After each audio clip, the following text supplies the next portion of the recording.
채살, 버릇, 여든간다, 습관이답이다. 깡샘TV입니다. 네, 안녕하세요. 깡쌤입니다. 오늘은요, 주말을 이용해서 공부 방법론의 하나로 수익 매매를 위해서 꼭 해야 하는 공부. 우리가 차트 공부도 많이 합니다. 그리고 깡쌤이 자꾸 차트 값이라는 표현도 쓰죠.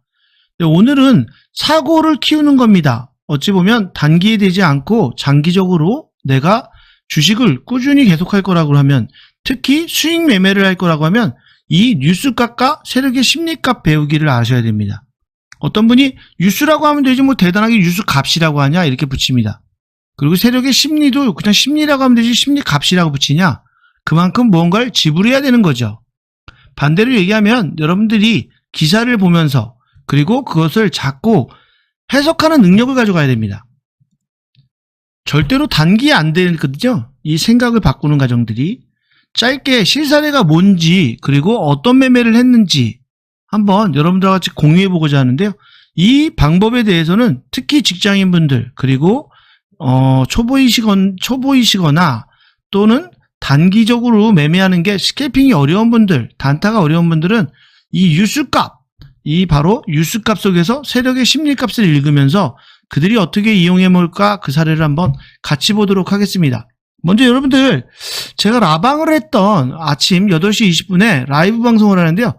목요일 방송하고 금요일 방송을 한번 보여드리겠습니다. 제가 10월 20일 목요일 아침에 진행했던 장전 체크 포인트입니다. 그때 여러분들 지금 보고자 하는 게 뭐냐면, 이렇게 보시면 여기 뭐가 있죠? 제가 정치주의 얘기를 잠깐 합니다 하면서 요거에 한번 주목해 보세요. 여러분들 여기에 보시면 어떻게 되어 있죠? 이렇게 이건홀딩스, 에코플라스틱, 형지, 일성건설 이래서 이재명 관련주를 이렇게 좀 모아놨습니다. 이렇게 모아놨죠. 마찬가지로 그 다음날 22일 금요일이었습니다. 이번 주 금요일날 제가 이렇게 얘기하는데, 요때 상황을 다시 보시면 여러분들 어떻게 되어 있죠? 요때도 보면 자리가 바뀌어 있습니다. 여기 보면 어떻게 되어 있죠? 아까 전에 분명히 에코플라스틱은 오히려 좀 밑으로 한 칸 내렸습니다. 그리고 이건홀딩스가 위에 있고요. 그리고 HEBN 디자인이라는 종목이 하나가 또 늘어났습니다. 이렇게. 제가 이 순서를 왜 바꿨을까요? 사실 금요일날, 목요일 저녁이죠. 테마를 한번 드리려고 했던 겁니다. 어떤 뉴스값을 적용했을까요? 오늘 시간을 단축하기 위해서 조금 설명드리면 간단한 예시로 이겁니다. 이재명이 국감을 잘 통과했고 국감을 잘 넘겼다. 그러니까 당연히 뭔가 반영이 될 것이다. 그래서 차트를 베이스로 된 종목을 HMB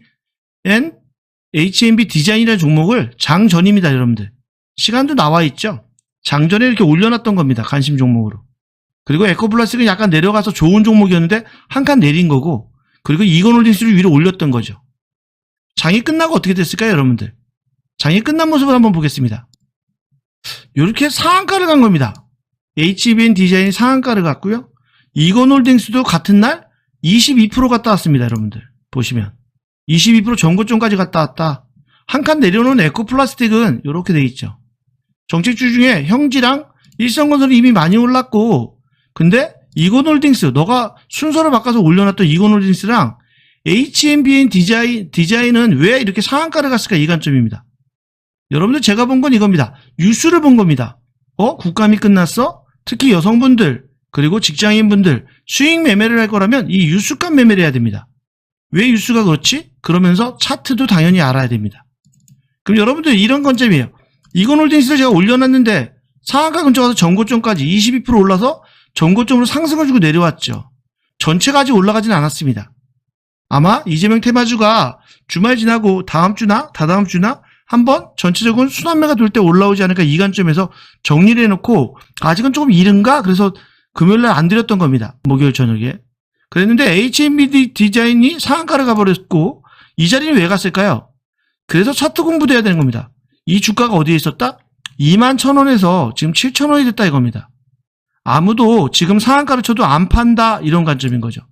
이 위에 물려있던 애들, 17,000원에 물려있던 애들, 12,000원에 물려있던 애들은 지금 7,000원에서 상한가로 9,000원을 가도 안 팝니다.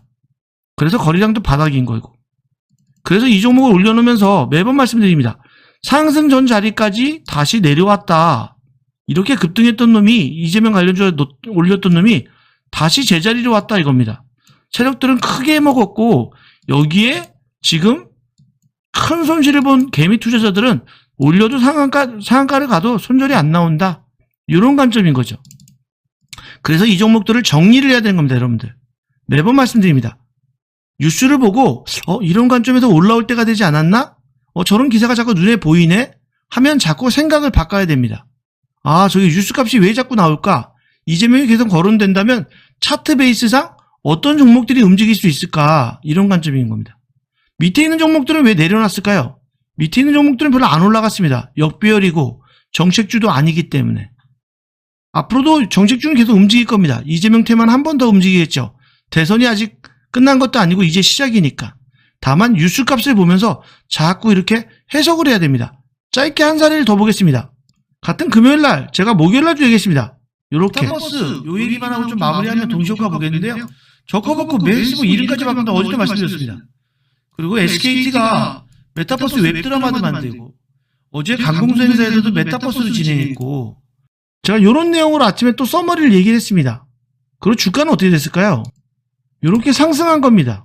메타버스 기사가 자꾸 나온다. 여기에 세력의 심리값이 있는 겁니다, 여러분들. 세력들은 어떻게 생각할까요? 초보분들을 위해서 완전히 풀어서 설명드리는 겁니다. 세력들의 입장에서는 당연히 기사가 자꾸 나온다. 그렇다면 뭔가 상승하기 위한 기조다. 이런 관점인 겁니다. 써먹어야 되겠다.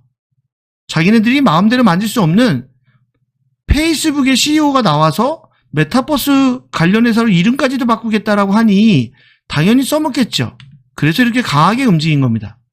여러분들 보시면 어떻죠? 18%, 16%, 11% 대거 이렇게 밑에도 안 올라온 것도 있습니다. 역배열 종목들은. 다만 이렇게 많이 올라왔다는 겁니다. 움직임이 있을 수 있다. 계속 슬슬 올라온다. 그래서 여러분들이 뉴스를 보실 때 저 기사가 목요일날도 나오고 금요일도 나오고 그리고 메타버스 관련 기사 자꾸 나오면 차트 베이스를 보고 많이 올라와서 올라온 놈들도 있고 지금 방금 보셨던 종목처럼 많이 밀려서 여기 2만원, 2천원에서 1,000원 됐다. 매번 말씀드립니다. 세력들이 볼 때 개미들의 심리는 50%, 40%에서 60% 사이가 되면 반등이 들어오더라. 왜? 위에 너무 많이 물려서 더 이상 매도가 안 나온다. 단기를 좀 올려도. 더 올리면 매물이 나오겠죠. 그런 관점으로 차트 베이스까지도 같이 보시면서 세력들의 이 심리를 자꾸 보셔야 됩니다. 오늘 분은 말은 쉽지라고 하실 수 있습니다. MP라는 종목이었습니다. 이 종목 또한도 메타버스 관련이었고 이중수에 전망된다라는 기사가 나오고 지속적으로 메타버스 관련 나왔던 놈입니다. 그 놈이 5선 10선에 올라오니까 계속 가져간 거죠. 장중에는 40% 가까이 수익이 났었습니다. 35%, 36%까지. 이렇게 세게 올라갔죠. 전고점 조정받았고. 관점을 이렇게 자꾸 가져가실 때 뉴스값을 꼭 보셔야 되는 겁니다. 아무것도 아닌 것 같은데 왜 뉴스값하고 그리고 세력의 심리값을 자꾸 읽으려고 해야 될까? 지금 제가 방금 구연동화처럼 유치하게 해드렸던 그 과정을 꼭 가지셔야 됩니다. 언제까지? 될 때까지. 어찌 보면 평생입니다. 저 또한도 주가가 올라가거나 뉴스가 나오면 또는 주가가 많이 내리면 자꾸 해석을 하려고 합니다. 왜 저기서 내릴까? 왜 저 뉴스가 나왔을까? 누리호가 발사를 했는데 왜 동시효과에 시간의 단일가에서 왜 상한가인데 누군가 팔았을까? 그리고 그들이 진짜 올릴 거라고 하면 미사일을 쏘기 전에 오히려 장이 종료되고 나서 개미들 못 따라오게 시간의 단일가에서 바로 상한가를 가버리지 왜 굳이 5시 10분까지 기다렸을까? 왜 개미들이 들어오게끔 시간을 줬을까? 이런 생각을 자꾸 합니다. 저기는 팔아먹으려고 한 거구나. 해답이 나오는 거죠. 자꾸 예측하고 예상하는 겁니다. 100% 맞을 수는 없습니다. 주식은 확률값입니다. 그리고 심리값이기에 항상 분할 매수, 분할 매도로 대응하시고요. 몰빵 미수는 절대로 안 되는 것입니다. 그래서 욕심 없는 매매하시는 여러분들 되시기 바라고 내가 생각하는 뉴스값, 세력값을 읽는 능력이 뭐였는지 대단한 게 아닙니다. 절대로 단기 안 되니까요. 길게 두시면서 생각해 보시는 시간 갖기 바랍니다. 오늘도 시청해주셔서 감사드리고요. 항상 구독과 좋아요 그리고 알람 설정은 그리고 응원의 댓글은요. 저에게 이 영상들을 만드는데 큰 힘이 되니까 오늘도 구독과 알람 신청 부탁드립니다. 감사합니다.